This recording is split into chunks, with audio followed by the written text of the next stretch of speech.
کہ بنجامن نیتنیاہو چاہتے ہیں کہ وار چلتی رہے، کیونکہ اگر وار ختم ہوئی تو اس کے خلاف انکوائری ہوگی ان سارے آروپوں کو لے کر۔ اور یہ بھی بتایا جاتا ہے کہ پاسٹ میں بنجامن نیتنیاہو نے حماس کو خود سپورٹ کیا تھا، اس نے فلسطین کے پریزیڈنٹ کو اگنور کیا اور حماس سے انڈائریکٹ نیگوشیشنز کرنے کی کوشش کی ایجپٹ کے تھرو۔ یہ چاہتے ہیں کہ غزہ اور ویسٹ بینک میں ہمیشہ درار بنی رہے، کیونکہ اس سے کبھی بھی ایک سیپریٹ فلسطین نہیں بن پائے گا۔ اور 2018 میں تو اسرائیل نے قطر سے آنے والے کروڑوں ڈالرز کے سوٹ کیسز کو خود حماس تک پہنچایا۔ یہ سب میں جو بول رہا ہوں ان سب باتوں کے بارے میں اسرائیل کی زیادہ تر جنتا آلریڈی جانتی ہے۔ اب تو اسرائیل کی جنتا بھی بنجامن نیتنیاہو کے خلاف ہو گئی ہے۔ ایک رپورٹ کے مطابق اب صرف 29% لوگ بنجامن نیتنیاہو کو سپورٹ کرتے ہیں۔ اب تو اسرائیل میں بھی پروٹیسٹ دیکھنے کو ملتے ہیں بنجامن نیتنیاہو کے خلاف، اور ایک جگہ تو اسرائیل کے لوگوں نے اسرائیل کے کیبنٹ منسٹر کے اوپر چلایا ہاسپٹل کے باہر۔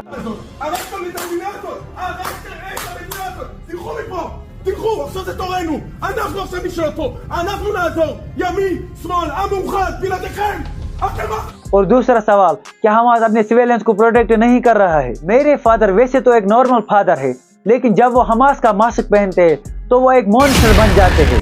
On a personal level, he's a loving father. But when he puts the Hamas mask that he cannot exist without, he's a monster, he's something else. ایک شخص کا کہنا ہے کہ غزہ کے لوگوں کے پاس اپنے بچوں کو دودھ پلانے تک کے پیسے نہیں ہیں، مگر حماس لاکھوں ڈالرز خرچ کر رہا ہے اپنے ٹنلز بنانے میں۔ All the funds that come to Hamas in Gaza, they're invested in building tunnels, and building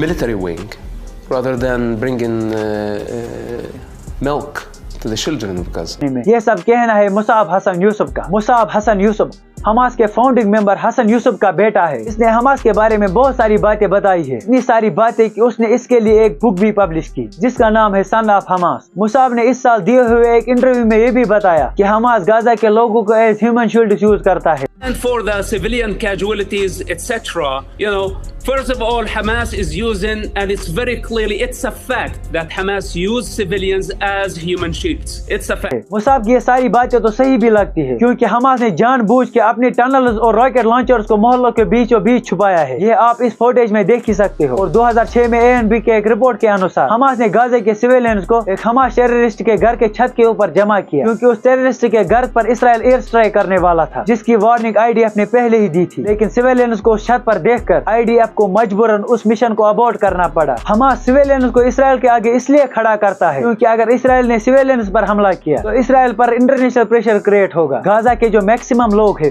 وہ بلو پاورٹی لائن میں جی رہے ہیں۔ اس کا مین ریزن ہے وار، کیونکہ آلموسٹ ہر سال ہی غزہ میں وائلنس دیکھنے کو ملتا ہے جس کا خمیازہ عام لوگوں کو اٹھانا پڑتا ہے۔ تو رہی بات انٹرنیشنل ڈونیشنز کی، حماس نے ان آرگنائزیشنز میں اپنے لوگوں کو رکھا ہے جو کہ غزہ کے لیے آنے والے ڈونیشنز کو حماس کے لیے ڈائیورٹ کرتے ہیں۔ ہر سال لگ بھگ غزہ کو ترکی، ایران اور قطر سے $2 بلین کا ڈونیشن ملتا ہے۔ اتنا ڈونیشن ملنے کے بعد بھی غزہ کے 80% لوگ غریبی میں جیتے ہیں۔ مطلب بالکل صاف ہے، غزہ کو ملنے والا پیسہ حماس کو مل رہا ہے، جس کا مین سورس ہے tikka, Turkish corporation and coordination agency, جو کہ غزہ، جیروسلم اور ویسٹ بینک کے ڈیولپمنٹ پروجیکٹس کو فنڈ کرتی ہے۔ اس ایجنسی میں چل رہے ایک سکیم کا خلاصہ 2017 میں ہوا، جب ٹکا کا برانچ مینیجر محمد فاروق شعبان مرتضی کو اسرائیل پولیس نے اریسٹ کیا اور بتایا کہ یہ بندہ غزہ کو ملنے والا فارن ایڈز اور ڈونیشنز کو حماس کے لیے ڈائیورٹ کرتا ہے۔ اس انویسٹیگیشنز میں محمد فاروق شعبان مرتضی نے یہ خود ایکسپٹ کیا کہ اس نے $23 ملین کا فارن ایڈ اور ڈونیشن حماس کی طرف ڈائیورٹ کیا۔ اور محمد الحلابی جو کہ ورلڈ ویژن میں کام کرتے تھے، اس نے بھی قریب $36 ملین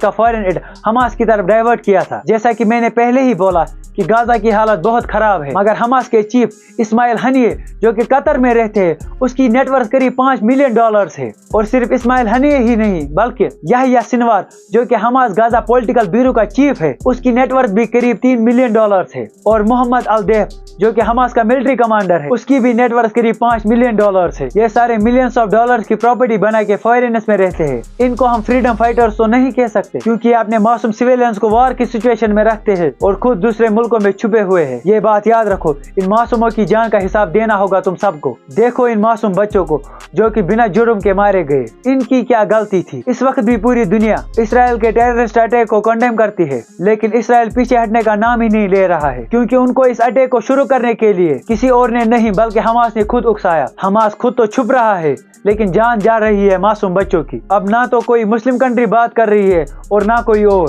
الٹا سعودی عرب کو محمد بن سلمان نے ٹوریزم کے نام پر اسلامک سٹیز میں سینما ہالز بنا رہا ہے۔ آج ہم کو last prophet of Islam prophet Muhammad صلی اللہ علیہ وسلم کی حدیث سمجھ آ رہی ہے، جس میں کہا گیا ہے کہ ہر ایک امت کی کوئی نہ کوئی آزمائش تھی اور میری امت کی آزمائش مال ہوگی، مطلب ویلتھ۔ لوگوں کو بس پیسے کمانے سے مطلب ہے، چاہے وہ فلسطین کے بچوں کو اسرائیل کے ہاتھوں قتل کروا کر کمائے جائے یا پھر اسلامک ہولی پلیسز پر نائٹ کلبز اور سینما ہالوں سے کمائے جائے۔ دیکھو، پیسہ کمانا غلط نہیں، لیکن معصوم بچوں کا خون بہا کر نہیں۔ اسرائیل فلسطین میں کانفلکٹ کب سے شروع ہوا، اس کے لیے میں نے ایک ڈیٹیل ویڈیو بنایا ہے جو آپ یہاں پہ کلک کر کے دیکھ سکتے ہو۔ بہت بہت شکریہ۔ اگر یہ ویڈیو پسند آئے تو اس ویڈیو کو لائک کرنا اور اپنے دوستوں کے ساتھ شیئر کرنا۔ ملتے ہیں کسی اور نئے ویڈیو میں، تب تک کے لیے اپنا خیال رکھیں اور ہمیں بھی دعا میں یاد رکھیں۔ بائے۔